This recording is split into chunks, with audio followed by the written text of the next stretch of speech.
which meant you depended on what the government gave you the money. Like ISRO will get X amount of money from the government of India, it can only do Y amount of launches.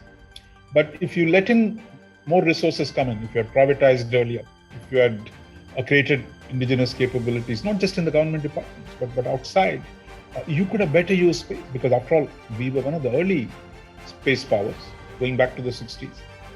But I think the time has come to take a fresh look at India's space program.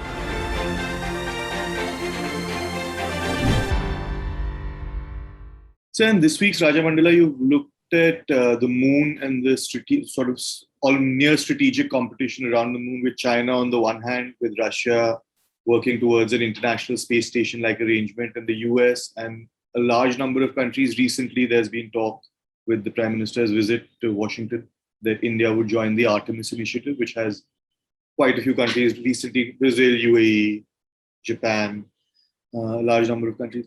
So one of the first things that seems to be the case is that India, in this case, but perhaps even the US and its allies, seem to be playing catch up a little bit with China and Russia now, with China and Russia joining themselves.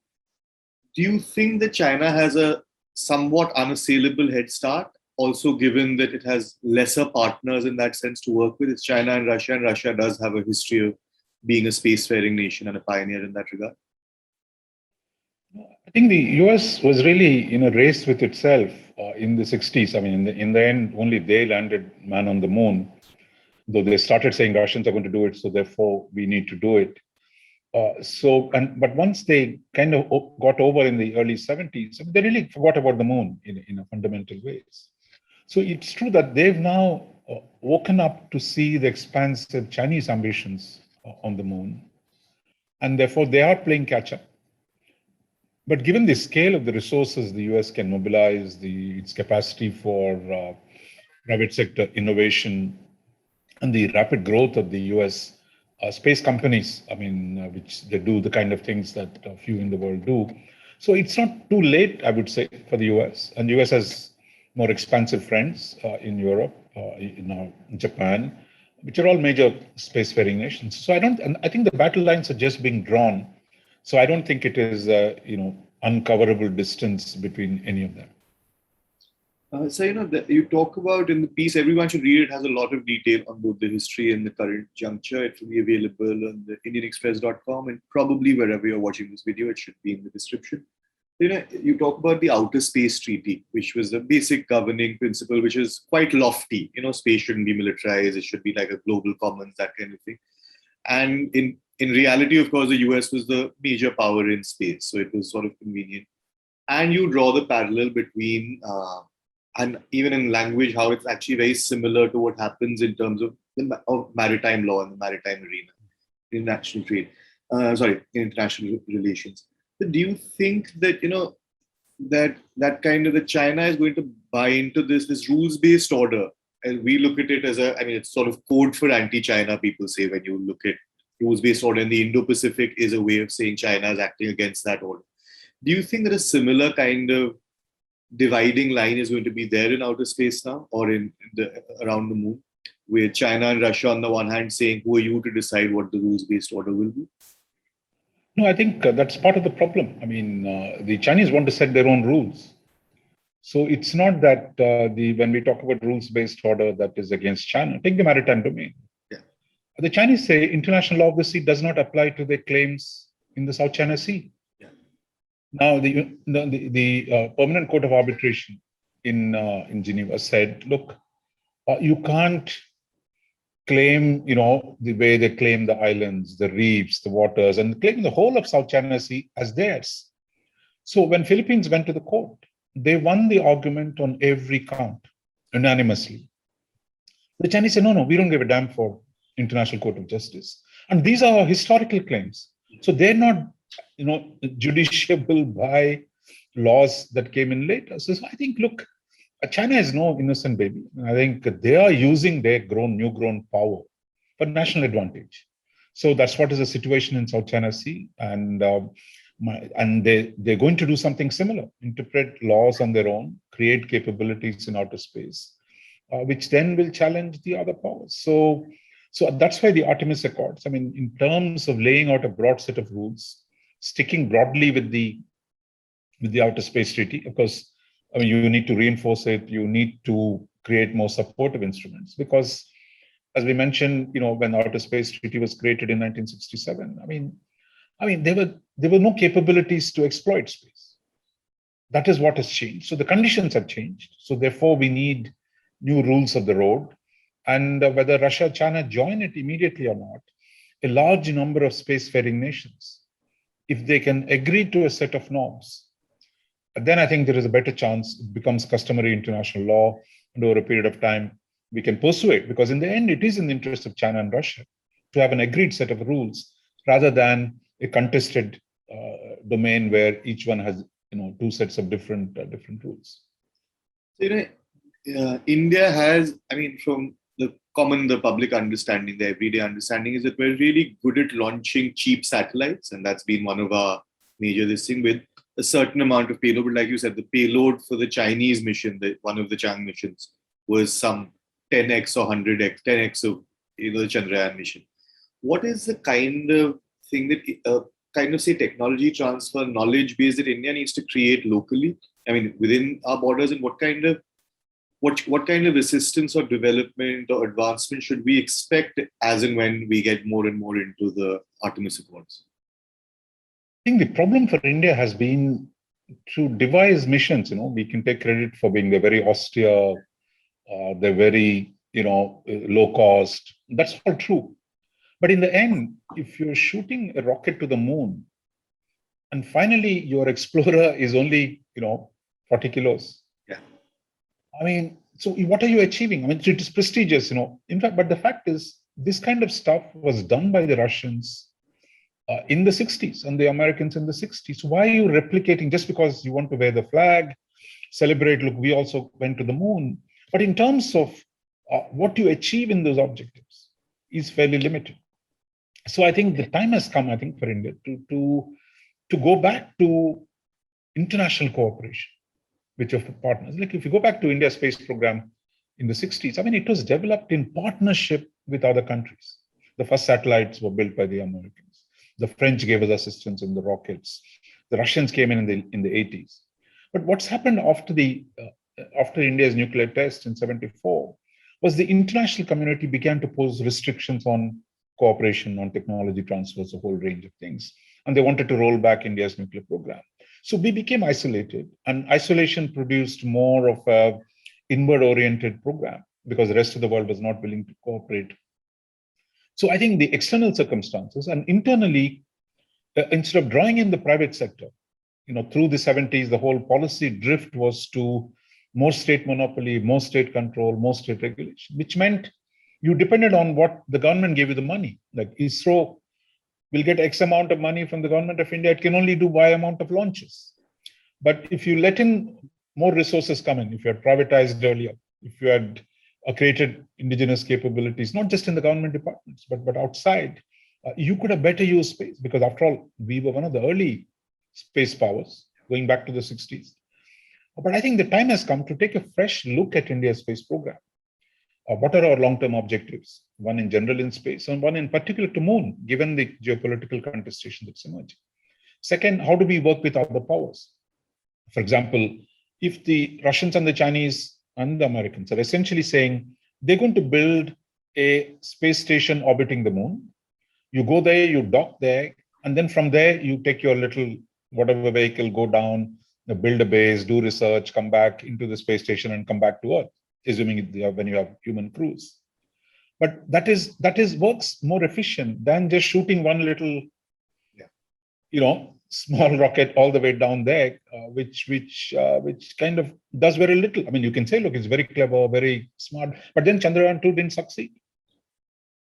So I think it's good to work with others. That doesn't mean you do less. You create niches, you create capabilities, you let your industry work with the industries in other parts of the world.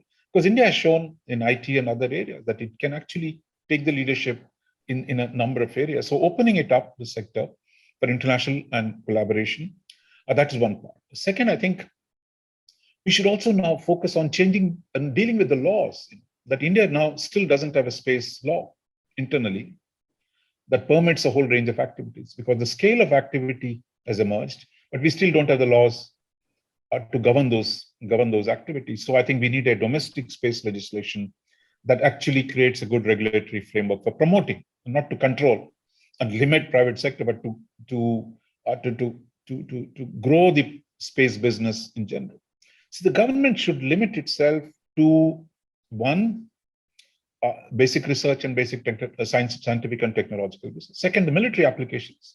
Those had to be led by the government departments, and they're even there, like private sector can participate, but that should be a preserve of the state. But the rest of it, they should open it up, create a new framework in which India could work with the rest of the world. And finally, internationally, the negotiations on redoing the moon and outer space law is beginning. That's what the Artemis Accords are about. That's what the Chinese attempt to set new rules. So we must now participate in these rules. If you go back to the Outer Space Treaty, I mean, there was a famous Indian international lawyer called Dr. Krishna Rao, who really was the architect who negotiated that agreement. So today, the conditions are different. We need to take a fresh look at the technological change, the business possibilities and the military implications, and then work with our partner countries to develop new norms for an effective international regulation of activities in outer space. So, sort of an extension of the first question, do you think that with outer space, as with other things, there is a tendency for us, one, not to do long-term thinking, and two, to be a little narrow in our approach? Say, for example, like what you're saying, the Chandrayaan missions, while important, seem more like a nationalistic exercise rather than a scientific one, in the sense that, say, technology sharing of the Artemis Accords, or whether we play a role as a mediator of some sort between the two blocks and we participate in formulating these new things. But say the technology sharing that could come from, I mean, the kind of robotics that are going to be used. I mean, you're going to have, whether it's Artemis or the Chinese space station, you're going to have some of the most advanced robotics on the ground there collecting data. Do you think that these are areas in which, one, maybe we should either insist on a technology transfer, but also very seriously start looking at developing capabilities, whether in collaboration with our international partners as well as domestically? Do you think there's a gap here in terms of even how we may be able to talk policy, like has happened in the tech sector to an extent, that you've hit a ceiling very quickly because of the lack of, in fact, what you were saying, what the government should do, the lack of investment in basic research, the lack of investment in education, those kinds of things. Do you think, apart from the diplomatic angle and apart from having to do those framing the law, that we have to seriously put our money and our heads in a longer term, on a longer time frame for greater gains? Yeah. No, I think it's a fact that, look, all space programs in the 50s and 60s were really government programs. There was no private sector capability. I mean, when the Russians launched the Sputnik, the Americans went crazy. Then they said, look, there is a space race, and they began this massive investment into space programs. And again, most of it was for prestige, for the flag, to show who's better. Americans, those days in the Cold War, Americans were better than the Russians in space, and the Russians were doing the same thing. But what's happened is, in the US, I mean, naturally a capitalist system, and a lot of activities in space program steadily became private. So the private sector participation, though they left the moon, the private sector in the US is dominant, and they steadily began to make, whether it was satellites, remote sensing. And finally, Elon Musk has shown you can do launch vehicles as well, because the rockets were the most difficult business. And now today, by having a private sector player, he's actually now offering services to NASA. But in India, I mean, internally, it's far less permissive of the private sector participation. But if you go back to the original Vikram Sarabhai, who founded the Indian space program, someone who came from industrial family in Ahmedabad, I mean, he knew the value of private sector. So in the initial phases, in fact, there was a lot of effort to draw in the Indian private sector into the space program, because Larsen & Toubro, Walchand, Hirachand, Godrej's, and all contributed to the space program. But then the overall framework was still state controlled, ISRO-led, rather than farming out things that could be done outside to them. But in the 70s, 80s, 90s, 2000s, our government policies, did not really permit that. It's only now we are talking about reforming the way space business is conducted, because globally, that the space business today is about $500 billion, out of which India is barely 2%. And this is expected to reach about $1.5 trillion by the end of this, in a few years. But if you don't do this reform internally, which you talked about, better technology policy, better participation, and because if the government can't keep budgetary grants for the ISRO, that those have to be generated commercially, and if you have the private sector, you accrue the resources from a different stream. So that's one part. Externally, as I said, look, the non-proliferation part complicated India's international cooperation. So those conditions are lifted now, thanks to the Civil Nuclear Initiative.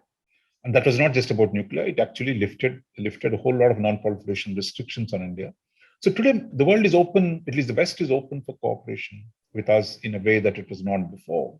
So there's a lot more we can do with others. So that would give us, in developing joint programs with the Japanese, with the Americans, with who are French, the European Space Agency. So we can actually make it count. India can think bigger, bolder, more ambitiously. And we've seen that many of the IT companies, Indians who run many of these companies, internationally today, Google, or everywhere there are Indian CEOs. NASA was famous for having Indian scientists. Yeah. So it is not that you don't, even most recently, you've seen an Indian origin scientist who was there, who's leading one of these major programs. So you have actually, your talent is already contributing to the transformation of the space sector. So therefore, I think there'll be immense possibilities for a strategy of cooperation. So cooperation not as a weakling, you strengthen your own domestic sector, you have something to offer, others give you something else. So it can be done on the basis of confidence, on the basis of equality, invest in our own scientific capabilities, as well as open the door for collaboration with the others. So I think the whole lot of exciting possibilities are there. The government has talked about privatization. It has appointed a former executive of Mahindra's to look at how do we promote space business in India. So that's a good first step. So hopefully we will see more steps in the coming years where you can create a very vibrant space economy. But on the external front, for example, on the negotiating international laws, that can only be done by the diplomats, by the Indian Foreign Office. So you need a synergized strategy at the top. This is why I've been arguing it's time for the Prime Minister to come down and say, look, this is what we want to do in space. Yeah. These are our goals. This is how we want to do it. So I think an agenda setting, somewhat like what Xi Jinping did for Chinese space program. I think we need some of that. That can only come from the political level, not from the bureaucratic level. So at the highest political level, if you set new goals and mobilize the national resources, I'm sure India will be in the top few countries in future space order. Yes, sir. Let's hope so, sir. Then we'll see you next week. Everyone should read the article. It is on theindianexpress.com. Thanks, sir.